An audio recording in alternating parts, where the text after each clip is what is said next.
Good morning plus one class. तो plus one के अगले टॉपिक में हम बात करते हैं कि कैसे हम पता लगाते हैं पीरियड्स, ग्रुप और ब्लॉक का किसी भी एलिमेंट के बारे में उसके इलेक्ट्रॉनिक कॉन्फ़िगरेशन से। तो सबसे पहले हम यहाँ पर बात करते हैं the number of period is determine. अब पीरियड का नंबर कौन सा है, हम कैसे पता लगाएं? तो उसका जो इलेक्ट्रॉनिक कॉन्फ़िगरेशन लिखते हैं उसके इलेक्ट्रॉनिक कॉन्फ़िगरेशन में जो मैक्सिमम प्रिंसिपल क्वांटम नंबर होगा वही उसका पीरियड का नंबर होगा। तो the maximum principal quantum number n in electronic configuration of element is the number of period. तो जैसे कि हमने ले लिया आयरन Fe, आयरन का एटॉमिक नंबर होता है 26। इलेक्ट्रॉनिक कॉन्फ़िगरेशन लिखा 1s2 2s2 2p6 3s2 3p6 4s2 3d6। तो देखें यहाँ प्रिंसिपल क्वांटम नंबर जो मैक्सिमम रहा है वो 4 है, तो मतलब ये चौथे पीरियड से बिलोंग करेगा। आगे हम बात करते हैं कि the block of element is predicted to form the subshell.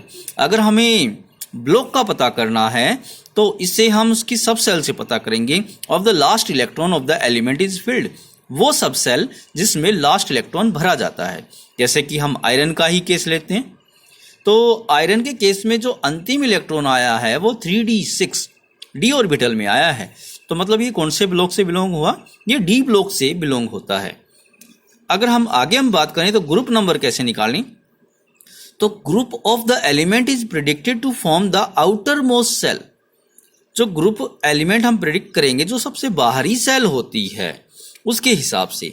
जैसे कि हम बात करें, अगर हम एस ब्लॉक एलिमेंटों में बात करें तो group number is equal to the number of valence electrons. तो एस ब्लॉक वालों में अंतिम सेल में वैलेंस इलेक्ट्रॉन या तो एक होंगे या दो होंगे। एक होंगे तो एल्कली मेटल से बिलोंग करेगा, दो होंगे तो वो एल्कलाइन अर्थ मेटल से। तो एल्कली मेटल का ग्रुप नंबर 1 होता है और एल्कलाइन अर्थ मेटल का ग्रुप नंबर 2 होता है। जैसे कि हम सोडियम का केस लेते हैं, सोडियम का केस में इलेक्ट्रॉनिक कॉन्फ़िगरेशन जो है 1s2 2s2 2p6 and 3s1 है।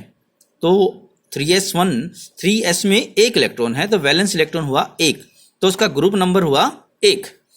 अगला हम बात करते हैं पी ब्लॉक के बारे में।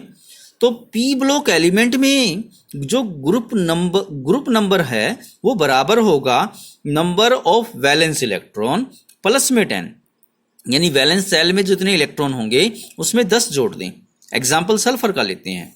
सल्फर का इलेक्ट्रॉनिक कॉन्फ़िगरेशन है 1s2 2s2 2p6 3s2 3p4।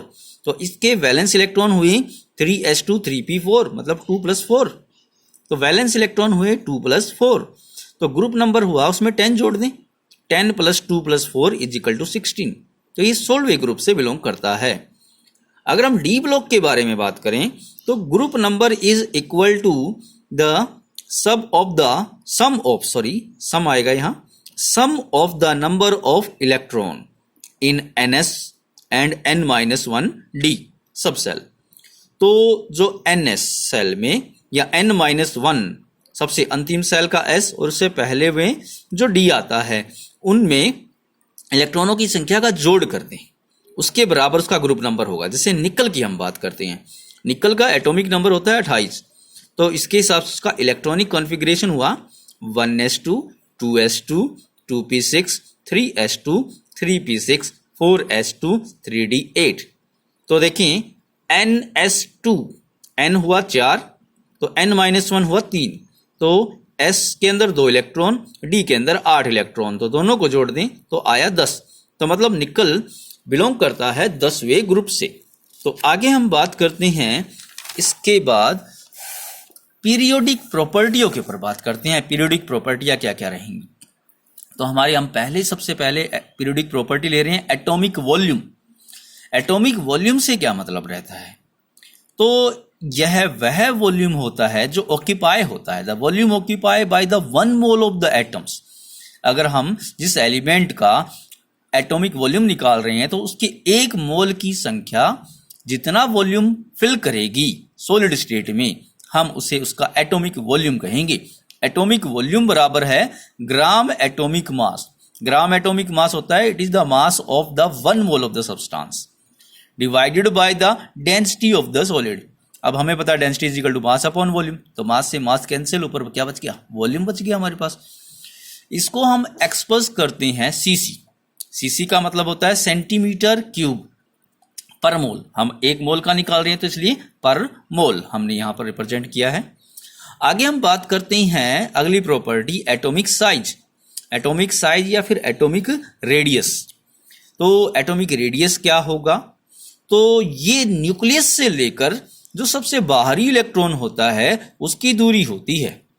The distance between the centre of the nucleus of an atom and the valence shell containing electron, यानी लास्ट सेल में जो इलेक्ट्रॉन होगा, अंतिम इलेक्ट्रॉन होगा, उसकी दूरी न्यूक्लियस से।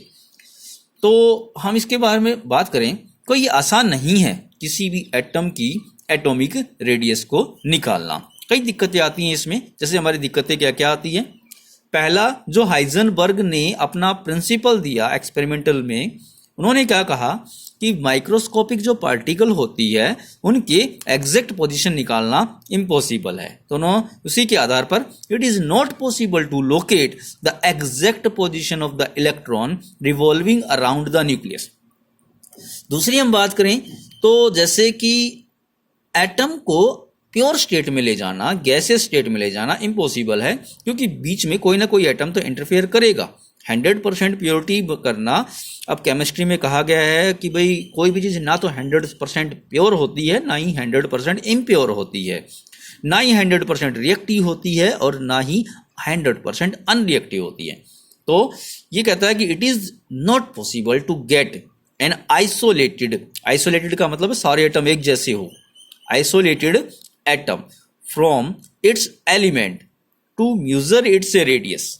और अगला हम बात करते हैं कि अगर एटम अलग अलग एटम से बाउंड होता है तो उस दौरान उस दूसरे एटम का जो अट्रैक्शन होता है उसके आधार पर उसके साइज में बदलाव आता है। तो size of atom change from one bonded state to another.